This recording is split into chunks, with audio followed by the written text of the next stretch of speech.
तो उसी तरह पास्ट लाइफ में भी क्या होता है, चूँकि वहाँ टाइम स्पेस नहीं है, ओके। इसलिए हज़ारों साल चाहे इधर जाना पड़े तो ऐसे या भविष्य में जाना पड़े, तो ये दोनों चीज़ें संभव है। तो उसमें ना बहुत सारे सीक्रेट्स जो लाइफ के हैं, वो मिस्ट्रीज़ हैं, वो खोजी जा सकती है। ओके। इवन मतलब डायनासोर काल था कि नहीं था, या रामायण काल रियल में हुआ कि नहीं, कि महाभारत काल रियल था कि नहीं था, जो भी मतलब जैसे भी किसी जी। को रिसर्च करनी है मान लो, जी। तो वो सब जो है वो लोग जान सकते हैं उसके बारे में। यूँ समझ लें मेरे उसमें वैसे अभी तक मेरे पास में महाभारत की मेरे पास में कुंती आ चुकी है मेरे अच्छा। पास में। हाँ, कुंती आ चुकी है, और एक और कैरेक्टर आया था, कर्ण आया। कर्ण भी जो है वो मेरे उसमें आ चुका है मेरे पास लाइफ में। मतलब जो कर्ण था पिछले जन्म में, तो वो भी अभी इस वक्त जो है दिल्ली में एक परिवार के अंदर पैदा हुआ है वो। हाँ, अभी है वैसे। और उसकी माँ और उसकी तो इसी तरह कोई कुंती के रूप में थी, वो भी मेरे पास अच्छा। आई हुई है। वो मतलब पिछले जन्म में, मतलब जब मैं लेके गया तो वो कुंती के रूप में थी, और वो बहुत रो रही थी, मतलब क्योंकि उसका पुत्र जो था वो सूर्य पुत्र जो कर्ण था, जी, वो जी, तो उसका एक प्रकार से वैसा पुत्र था ना जो बिल्कुल, बोलते हैं सूर्यपुत्र। अलग ढंग से हुआ बिल्कुल। था। तो उसके लिए वो बहुत रो रही थी, क्योंकि उसको बिछड़ना पड़ा उससे, उनको ऐसे। तो इस तरह से। और महाभारत का एक और कोई कैरेक्टर भी आया था। तो मतलब इस तरह के उस काल के लोग जो है, अब वो कोई मैंने कोई सोच के नहीं लेके गया था जी। महाभारत काल में।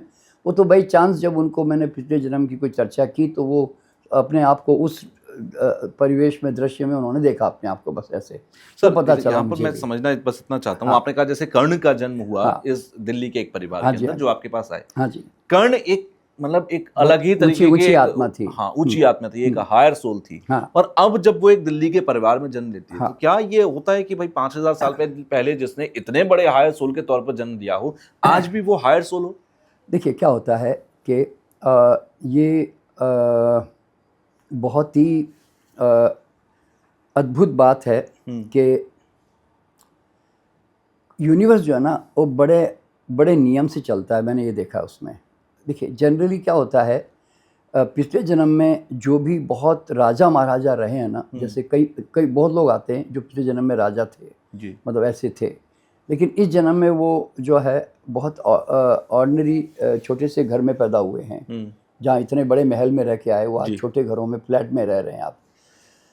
इवन मेरे पास में जैसे शाहजहाँ जो है, उसका भी सोल मेरे पास आई हुई है। अच्छा। हाँ, जो शाहजहाँ था पिछले जिसने जन्म में। ताजमहल बनाया। हाँ, जो ताजमहल बनाया उसने।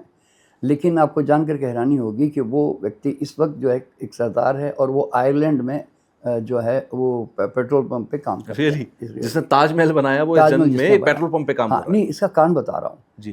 देखिए ये जो बड़े लोग होते हैं ना, राजा होते हैं या बड़े-बड़े जो मतलब जो भी लेवल पे होते हैं, जी। उनकी जो सोच होती है ना, हाँ। वो वासनात्मक और सांसारिक ज़्यादा होती है। ये लोग आध्यात्मिक लोग नहीं हैं, जैसे शाहजहाँ थे। जी। तो उसका क्या था, वो मतलब बहुत सारी शादियाँ की उसने, तो उसका वासनात्मक जीवन था एक जी, प्रकार से, समझे बिल्कुल, ना? बिल्कुल, और भोग विलास में ज़्यादा रहना, बिल्कुल। ऐसा होता है ना? तो अब कर्ण भी था, तो वो भी राजपाट से लेकर ही उसको बोलते हैं ना कि किसी शत्रु के साथ लड़ाई करना, नहीं करना, जो भी करना है। तो उनकी जो सोच और फ्रीक्वेंसी होती है ना, वो मतलब सांसारिक फ्रीक्वेंसी की होती है। तो वो हायर लेवल की फ्रीक्वेंसी नहीं होती है कि जहाँ वो अपनी सोल को कोई ग्रो कर रहे हो। ओके। इसलिए वो हायर डायमेंशंस में जाते नहीं हैं, और हायर लाइफ मिलती नहीं है। हायर लाइफ उनको मिलती है, चाहे वो पिछले जन्म में गरीब भी है ना, तो इस जन्म में वो बहुत अमीर और बड़ा करोड़पति बन सकता है। अच्छा। हाँ, ऐसा हुआ है। जैसे भी आज मैं मोदी जी के बारे में मैं जो देखता हूँ, तो मोदी जी पिछले जन्म में भी एक प्रकार से उन्होंने दो जन्म मैंने उनके जैसे महसूस किए। जी। तो उसमें पता चला कि एक जगह तो वो एक मंदिर में हमेशा साधना करके उसमें भक्ति में डूबे रहते थे। एक उनका वो जीवन था। जी। फिर एक जीवन में वो गुरुओं के आश्रम में रहकर गुरुओं की सेवा करते थे। तो उस समय उनके पास कोई पैसे तो थे नहीं। बिल्कुल। अच्छा, जब वो मंदिर में पुजारी थे, तो उस सेवा करते थे, साधक थे, तो वहाँ पे भी वो समाज सेवा के अंदर ही इंटरेस्ट लेते थे, और कोई शादी-वादी का उनका दिमाग में उस समय भी नहीं था। और जब गुरुओं के आश्रम में थे, तो वहाँ भी उनकी शादी नहीं थी, और वहाँ पर भी वो इतनी सेवा करते थे कि गुरुओं का आशीर्वाद उनके साथ जुड़ा। तो देखिए सेवा कौन करता मालूम है? देता कौन है संसार को? जो जिसके अंदर रिचनेस होती है कि मैं दे सकता हूँ, मतलब मेरे पास अबंडेंस है, जी। ऐसे प्रचुरता है। तो ये भाव जिसके अंदर होता है वो ही देता है वास्तव में। Okay. तो इसलिए क्या होता है कि आज अगर मोदी जी है तो लोग सोचते होंगे कि इतना मतलब दुनिया भर में उनका नाम मोदी मोदी लोग करते हैं, बिल्कुल। तो वो ऐसे ही नहीं मिलता एक्चुअल में। वो ही is already earning from so many different past lifes. Okay. समझे ना? तो इस तरह से तो जो लोग पिछले जन्म में बहुत गरीब लेवल पे भी रहते हैं ना, तो इस जन्म में और बड़ा काम, बड़े बड़े सोशल सर्विस और दुनिया को कुछ दिया उन्होंने, तो इस जन्म में उनका जीवन बहुत हायर लेवल पे पैदा आता है, मतलब उनका जीवन अपने आप में। और कुछ लोगों ने जीवन में मतलब अगर किसी पर्टिकुलर फील्ड में काम किया है, जैसे आर्टिस्टिक फील्ड में काम किया है, मान लो किसी ने कोई डांसर रहा है, कोई म्यूजिशियन रहा है, कोई साइंटिस्ट रहा है, तो वो उसका जन्म फिर उस हिसाब से इस जन्म में उसका जो है वो कैरी ऑन करता है फिर उसको। अच्छा, मतलब जो ट्रेड्स हैं वो ट्रेड्स बर्थ बाय बर्थ आपके चेंज आता है, वो ट्रांसफर होते रहे। हाँ जी। अब जैसे अब्दुल कलाम जो थे हमारे, वो जो है वो टीपू सुल्तान थे, और सारा भाई जो थे वो हैदर अली थे पिछले जन्म में। तो उनके तो वो ऑलरेडी वो एटॉमिक चीज़ों पे बोलते हैं ना, बारूद पे, सब इन चीज़ों पे काम करने का वहाँ से शुरुआत भी हुई थी जी। तो इन दोनों ने उस पर काम किया था। तो वही चीज़ देखो ना, अब देखो यहाँ पे एक बात समझने की क्या है कि टीपू सुल्तान इतना बड़ा राजा था, मतलब, और वो एक तमिलनाडु में एक गरीब घर में पैदा होता है। आप जरा सोचो, क्योंकि अब्दुल कलाम तो बहुत गरीबी से निकल के ऊपर उठे, तो पर उठे तो गरीबी उससे उठकर, लेकिन वो गरीबी का घर उनको इसलिए मिलता है क्योंकि जब आदमी खोज तो देखो बहुत सारी करता है, आर्ट वर्क, हॉबीज बहुत सारी होती है, बिल्कुल, लेकिन सोच जो होती है ना वो हमेशा स्वार्थ की होती है कि आप हमेशा अपने धन, अपने बारे में पर्सनल चीज़ों को लेकर ज़्यादा सोचते हैं। बिल्कुल। तो ये जो जन्म मिलता है ना, फिर उसी लेवल का फिर उनको नीचे लेवल का मिलता है। तो वहाँ से फिर ऊपर उठकर इसलिए आए क्योंकि सोल के अंदर राजा की प्रवृत्ति भी तो उसके अंदर है। तो इसीलिए वो धीरे धीरे ना he will think always big, क्योंकि वो विजन जो है ना वो ऑर्डिनरी लड़कों में नहीं आएगी। लड़के तो देखो उनके स्कूल से कितने निकले होंगे, पर किसी के दिमाग में नहीं आया ना। तो उनके दिमाग में क्यों आया? क्योंकि उनके पास वो ऑलरेडी इम्प्रिंट जो है उनके अंदर है ऑलरेडी उस विजन का। इसलिए वो जब पैदा हुए तो he started thinking bigger bigger bigger like this, और उसके कारण जो है वो अपने आप को विकसित करते चले गए। तो अधिकतर जितने बड़े बड़े लोग आए ना, वो कई लोग तो पिछले जन्मों में गरीब ही थे जनरली, और वो इस जन्म में बहुत हायर लेवल पे चले गए, ऐसे होता है। बिल्कुल।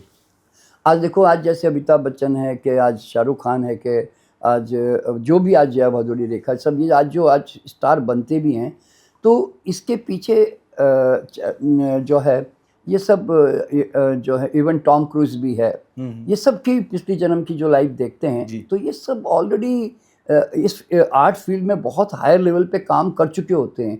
तो उनके सोल पे संस्कार जो है वो आर्टिस्टिक संस्कार होते हैं। अगर 3 साल की बच्ची बहुत अच्छा गाना गा रही है, अगर बच्चा पैदा होते ही बहुत अच्छी ड्राइंग कर पा रहा है, तो इसका मतलब है कि वो पिछले जन्म से ट्रेट्स लेकर आ रहा है, पिछले जन्म से लेकर आ रहा है वास्तव में। तभी वो इस जन्म में खाली बस वो समझो कि बस वो कैरी फॉरवर्ड करता है, बस यूँ समझ लो एक प्रकार से, यूँ। और इसीलिए बल्कि मैं तो 5-5 साल के जो 5-7 साल के जो बच्चे होते हैं, वो वेदांत के टॉप फिलॉसफी की बात कर रहा होता है। एग्जैक्टली। मैंने एक पॉडकास्ट किया था, वो बच्चा 11 साल का था, और वो ऐसे बात कर रहा था जैसे बहुत बड़ा कोई डिप्लोमेट बैठ के डिस्कशन कर रहा हो जियोपॉलिटिकल लेवल पर, मतलब मुझसे ज्यादा ज्ञान उसमें था। हाँ, तो होता क्या है कि तो ये चीज़ें जो है ना, ये कोई देखो इस जन्म में तो किसी ने दी नहीं उसको, बिल्कुल, है ना, बिल्कुल, लेकिन वो उसके अंदर है ऑलरेडी, उसके अंदर उसकी मेमोरी में जो ऑलरेडी वो इम्प्रिंट है ऑलरेडी, ये समझ लें। तो इसीलिए क्या होता है कि देखिए, ultimately what is that working in PLR, in what frequency you are vibrating. अगर आप बहुत ज़्यादा सांसारिक चीज़ों में उलझे रहते हैं हर वक्त जो हैं, और आपका वासनात्मक जीवन होता है, तो आपका आगे का जीवन उतना अच्छा नहीं आने वाला है, यूँ। और अगर आप भले ही गरीब थे, लेकिन आपने अपनी आधी रोटी किसी को दी, तो आपका अगले जन्म में एक आप जो है you will become rich, because you had a richness in your mind. यानी कि ये जो कहा जाता है कि इस जन्म में किए गए पुण्य आपके अगले जन्म को सुधारते हैं, वो फैक्ट है। हाँ, फैक्ट है। देखो क्या होता है, आप है ना, आप उस एक्शन को करके आप अर्न कर रहे हो ना। आप जब कोई नीडी है तो आप उसकी मदद कर रहे हो, तो आप कब करते हो? जब आपके दिमाग में आता है कि आई मस्ट डू इट, मुझे करना चाहिए, मेरे पास कोई बात नहीं, मैं थोड़ा कम खा लूँगा, मैं कम जी लूँगा, मैं थोड़ा इसको दे दूँ। तो ये जो इनर रिचनेस जो होती है ना कि टू डू समथिंग ग्रेटर बिगर, बिल्कुल वो चीज़ उनके साथ कैरी ऑन करती है। इसलिए बचपन से जब वो पैदा भी होते हैं ना तो they always think big, they always have a greater vision. इस तरह से होता है, यूँ समझ लें। तो ये सब कुछ नियम से चल रहा होता है, यूँ समझ लें।